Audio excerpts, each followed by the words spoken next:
Uncle, আমি জঙ্গলের ভিতরে আটকে গিয়েছি, আমাকে বাঁচান। কি হয়েছে তোমার? কান্না করতেছো কেন? আমি এখানে হারিয়ে গেছি আঙ্কেল, আমাকে একটু বাঁচান। আমি বাসার থেকে আসতে গিয়ে আমি ভুলে ভুলে এদিকে এসে পড়ছি। বাবু, এখানে তো আমি 100 বছর ধরে এখানে বন্দি আছি, জানি না তুমি ফিরে যেতে পারবে কিনা। তার মানে কি আমি এখান থেকে বের হতে পারবো না? আমি তোমাকে বের করে দিব, কিন্তু আমাকে 10 কোটি টাকা দিতে হবে। এখন তো আমার কাছে টাকা নাই। আমি আপনাকে বাসায় গিয়ে আমার আব্বু আম্মুর থেকে 10 কোটি টাকা দিব আঙ্কেল, তাও আমাকে বের করে দেন।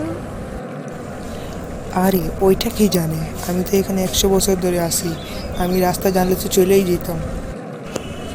আঙ্কেল, আপনি মনে মনে কি ভাবতেছেন? না না বাবু, কিছু না কিছু না, এমনি আর কি। আঙ্কেল, আপনি কি, আপনার বাসা কোথায়?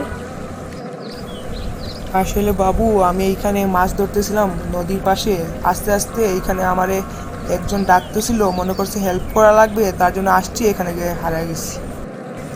আপনি কি আসলে আঙ্কেল রাস্তা চিনেন, নাকি আমার থেকে টাকা নেওয়ার ধান্দা আপনার? সত্যি কথা বলেন।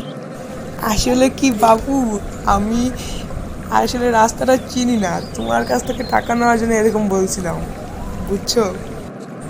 তাহলে এখন আমার কি হবে? আমি অনেক ক্ষুধার্ত, আমি যা হাতে পাই তাই খাই, মানুষও খাইতে পারবো,